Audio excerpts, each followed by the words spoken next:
Bonjour à vous, j'espère que vous allez bien. Aujourd'hui, on va parler Big Bet avec Laurent, qui est guide de pêche. Donc Laurent, merci d'être là. Je Merci à toi. vais te laisser te présenter, nous expliquer un petit peu ton activité et on va parler Big Bet. Ouais, c'est ça.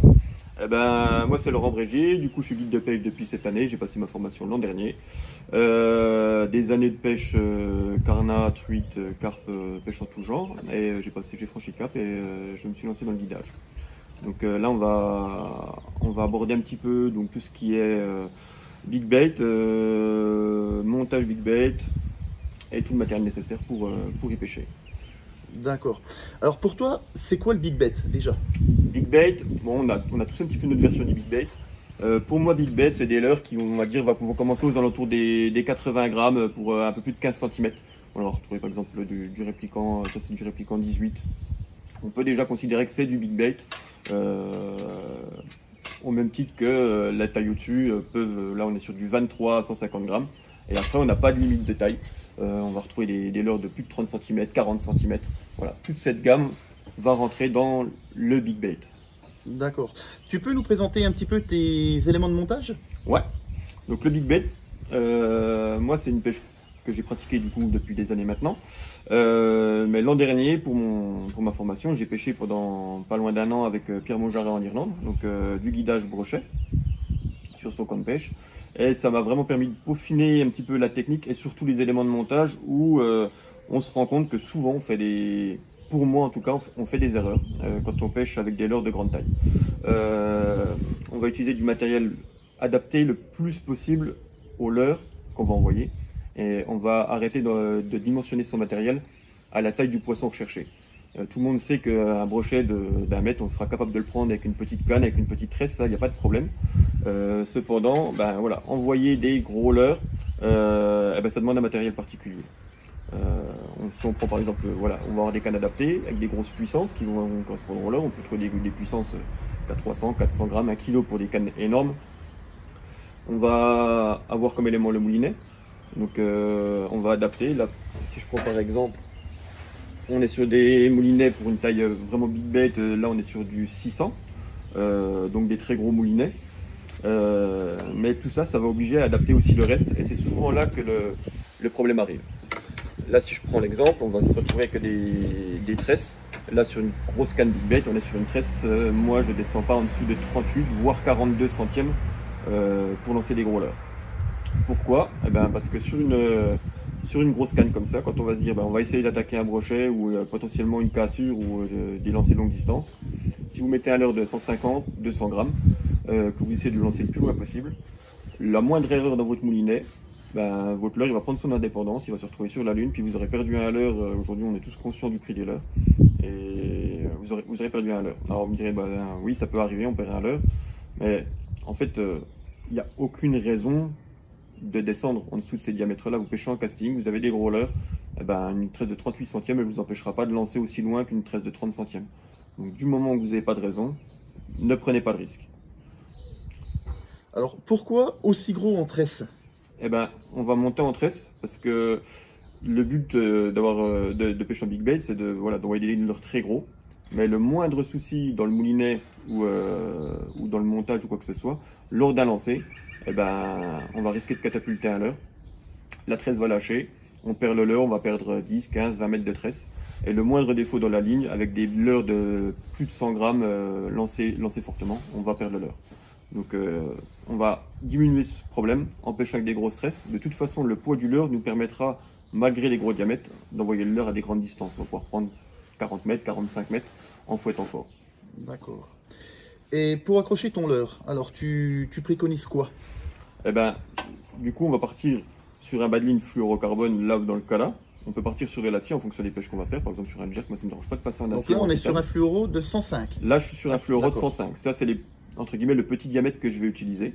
Je ne descendrai pas sur des fluorons en 80. Sur un fluoro en 80, si vous adaptez toujours votre tresse, comme je l'ai dit, avec des 35 ou des 40 centièmes, votre point faible, ce sera votre fluoro de 80. Un fluoro de 80, il cassera. Sur un lancer vraiment bien appuyé, vous casserez votre 80 et on va essayer de trouver des gros poissons quand on va pêcher big bait. C'est comme souvent le but de trouver un gros poisson. Oui. Bon, des fois, c'est une pêche de petits poissons, mais ils déclenchent sur du big bait. Mais là, en cherchant du gros poisson, on se dit on va minimiser tout risque de coupe. on va pas prendre de risques, on va pêcher en 105. Après tout, on se dit, bah ouais, 105, ça peut paraître gros. Bah gros pourquoi? Vous êtes sur un big bet, jamais le 105 hybridera votre leurre, hein, vous êtes sur des gros leurres, donc il hybridera pas. Et pour ce qui est de la discrétion, et ben, si vous comparez un triple 3-0, 2-0 que vous avez sous un leurre avec un fluoro de 105, finalement le brochet il aura beaucoup plus facile de voir votre leurre, votre triple qu'il aura juste sous le nez, plutôt que le fluoro qui se retrouve au-dessus du leurre. Si vous les mettez côte à côte, vous verrez bien que voilà, la discrétion, pour quelques dixièmes d'épaisseur en plus, ça joue pas grand chose. Donc toujours pareil, dans le but d'être zéro risque, fluoro 105, un EFG au-dessus, ça vous permet de pas avoir de nœud, donc ça permet d'éviter une casse, d'éviter une friction sur un nœud. Et puis en dessous, on va passer sur un type d'accroche de leurre qui va bien avec des big bets, c'est-à-dire que toujours pareil, on va minimiser les risques. Si vous faites le nœud classique qu'on va appeler souvent le nœud agrafe, nœud champignon, Oui. c'est vrai, il est pratique, hein, on le fait très rapidement, un petit briquet, vous faites votre champignon. Le problème, c'est que de l'ouvrir, de le fermer, de l'ouvrir, de le fermer, ça finira par créer un point faible, même sur un fluoro de 105. Vous allez créer un point faible à l'endroit où vous allez l'ouvrir et le fermer. Si vous faites une pêche hivernale, quand il faut ouvrir un gros fluoro comme ça, et puis que vous avez froid aux doigts, que vous êtes en moufle, c'est une corvée. Oui. C'est bien pratique l'été. Et puis sur des gros fluoros, vous allez faire un gros champignon, et ça va être une vraie difficulté de le passer dans la boucle du leurre. Et certains leurres, voilà, c'est des gros leurres, la boucle elle n'est pas si grosse. Quand vous faites un champignon sur un gros fluoro, ben, une difficulté à rentrer dedans, on l'a tous vécu, où il faut avoir une agrafe à côté.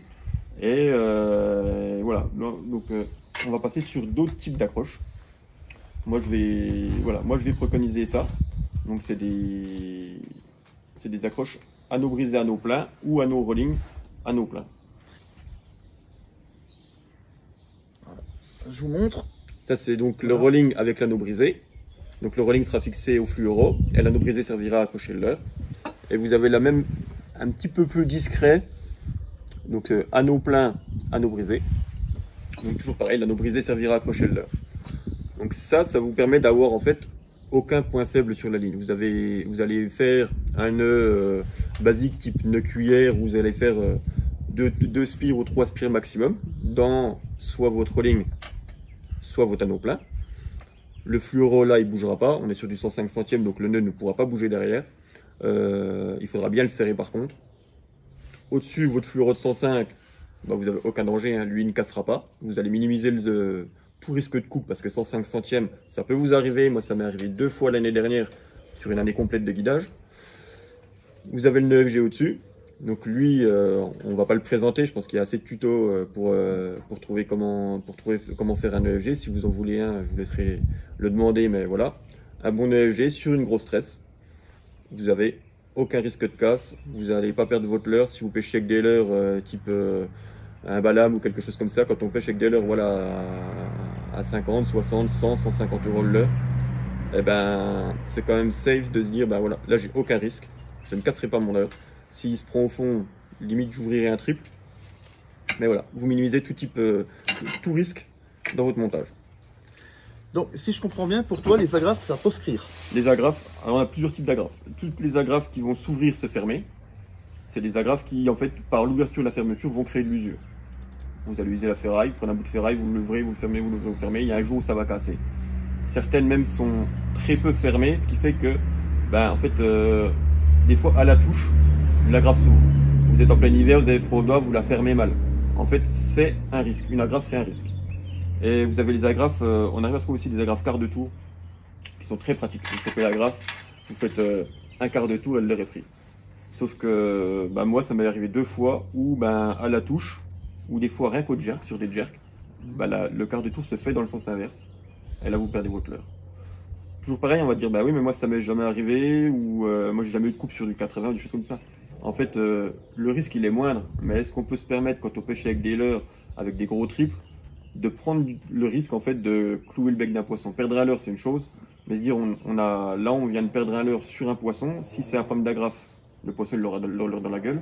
Ouais. Si c'est un problème à la touche d'une rupture de tresse parce qu'elle a eu un peu d'usure sur une moule au fond, dans des branches, on va perdre le leurre et le brochet va se balader avec un leurre dans la gueule. Et avec des leurres de cette taille là, on a quasiment condamné un poisson en fait. Alors déjà pour le poisson, et puis mine de rien, quand on pêche avec ce type de leurre, le but c'est comme souvent de prendre un gros poisson. Ce serait quand même dommage de perdre le beau poisson de l'année, voire de sa vie, pour une petite négligence en fait, qui ne changera pas votre pêche. Vous allez mettre votre leurre, vous allez monter votre leurre, vous allez le démonter très facilement. Votre ligne, vous la lancerez aussi loin que d'habitude. Ça vous coûtera pas plus cher. Une grosse tresse coûte pas plus cher qu'une petite tresse. Oui. En fait, vous prenez aucun risque pour le même prix et sans inconvénient. Mais on a l'impression que le côté de mettre des anneaux comme ça paraît pas forcément pratique au niveau du montage. Il faut une pince, on a l'impression que qu'on va mettre plus de temps, alors qu'en fait, pas forcément. Eh ben on peut regarder faire la démo. Donc voilà, pour le montage, on a le fluoro de 105.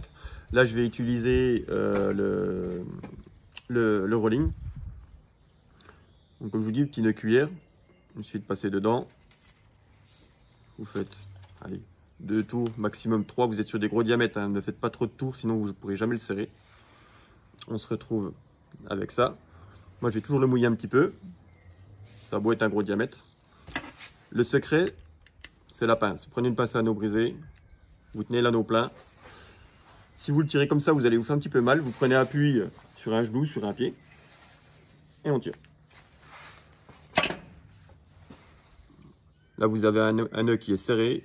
Il ne se desserrera jamais. Vous gardez toute la liberté parce que c'est l'anneau plein qui est pris. Et vous aurez la même chose si vous faites anneau plein, anneau brisé. Vous pouvez le couper quasiment à ras. Il n'y a pas besoin de le brûler. Ceux qui veulent s'assurer, ils peuvent le brûler. Il n'y a pas de problème. Mais voilà. Couper à ras. Ça vous donne ça. Et pour ce qui est de monter du leurre, je vous mets au défi, par exemple avec des gants sur un nœud agrafe, de faire la même chose. Prenez l'anneau brisé, le leurre, et c'est parti. Voilà. Ça a pris, je pense, que quelques secondes. Vous pouvez le défaire, c'est la même chose. La pince.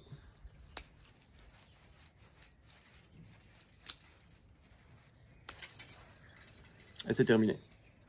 Et avec ça, avec un montage comme ça, vous êtes sûr que l'anneau brisé, il s'ouvrira pas, que l'agrafe, il n'y a rien qui bougera.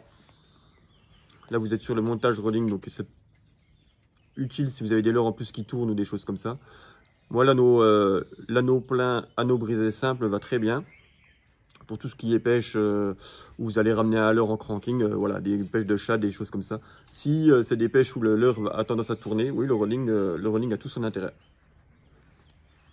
À ce que je vois, c'est même plus rapide qu'une agrafe, c'est tout aussi rapide. C'est plus rapide, vous êtes sûr qu'il est bien mis, vous êtes sûr qu'il ne tournera pas tout seul. Là, on doit être sur des anneaux brisés, on doit être en 60 kg. Les anneaux pleins, les petits que j'ai, là, ça doit être du 120 kg. Donc voilà, on n'a aucun danger par rapport à la rupture. Un montage comme ça, si vous n'avez pas de bas de ligne abîmé par un brochet, un montage comme ça, vous pouvez pêcher 3 semaines avec, il n'y aura aucun problème. Le nœud FG est quasiment inusable, le fluoro n'a aucun nœud, donc il n'aura pas d'usure. La tresse, c'est du 38 là, c'est de la petite. Donc la tresse, avant d'avoir de l'abrasion sur une tresse de 38, il peut se passer énormément de temps. Le fluoro en 105, voilà, vous êtes sur un montage, vous êtes 100% safe. Là, il n'y a pas un brochet qui vous cassera ça, hormis le risque de coupe d'un fluoro. On est quand même sur du 105. Donc le fluoro, voilà, il peut se faire couper, mais ça va être très rare. De toute façon, si vous voulez une garantie de non-coupe, vous pouvez passer que par l'acier ou alors le titane. C'est les seuls cas où on peut le faire. Donc voilà, moi je vous invite, Big Bait. On le voit, hein, d'ailleurs il y a beaucoup de pêcheurs qui pêchent énormément Big Bait. Voilà, c'est ce qui est préconisé. On ne peut pas trouver plus sécuritaire comme montage. Et en plus, ça en fait ça vous coûte rien de plus et ça prend pas plus de temps. Donc si ça n'a pas d'avantage mais que ça a des inconvénients, moi je vous invite tous à passer là-dessus. Ça vous évitera des coupes, ça vous évitera des casses perdre de l'heure, des coupes, vous allez perdre des poissons et vous allez les condamner. Donc ne descendez pas en petits fluoros. Si vous devez passer sous des fluoros de 80, 70, 60 pour une raison de souplesse ou de petits leurres, passez sur de l'acier, passez sur du titane. Vous n'aurez pas de coupe et puis vous sauverez des poissons. Voilà. Laurent, écoute, il me reste à te remercier pour tous ces conseils. J'espère que ça vous aura plu pour tous ceux qui veulent soit démarrer le Big Bet ou soit ceux qui ont déjà commencé et qui veulent peaufiner un petit peu leur montage de manière à avoir un montage un petit peu plus sécuritaire, surtout pour les poissons.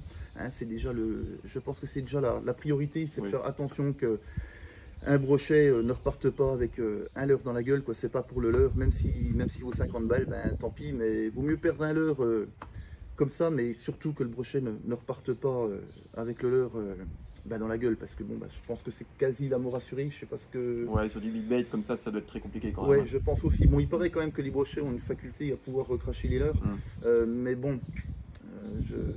Moi j'en doute. Dans le doute. Ouais, dans le doute. Et puis il suffit qu'il soit piqué aux ouïes et puis et c'est foutu. Donc Laurent, merci beaucoup. Merci à toi. Si vous avez des questions, n'hésitez pas, soit par moi, soit Laurent Brégier. Hein, donc guide de pêche, vous voulez faire un guidage, n'hésitez pas à prendre contact, soit directement, soit vous me demandez son contact. On mettra l'adresse dans les liens. On mettra l'adresse voilà, dans les liens. Et n'hésitez pas à le contacter. Donc on reprend un petit peu. Donc des guidages principalement la Hollande. La Hollande pour le cendre, le brochet, la perche. Et toute la partie estivale, ce sera plutôt typé lac Léman, donc pour les brochets, voilà, l'achat de gros poissons. D'accord. Et sur ton bateau? Oui, et donc voilà, guidage sur mon bateau, un Ranger fibre 150 €. Donc, voilà. Moi j'ai vu le bateau, je peux vous dire qu'il est super beau. Je pense que vous serez entre de bonnes mains avec Laurent si vous partez faire un guidage avec lui. Donc il me reste à vous souhaiter une bonne fin de week-end et on se dit à bientôt pour une prochaine vidéo. Allez, au revoir. Allez, bon week-end.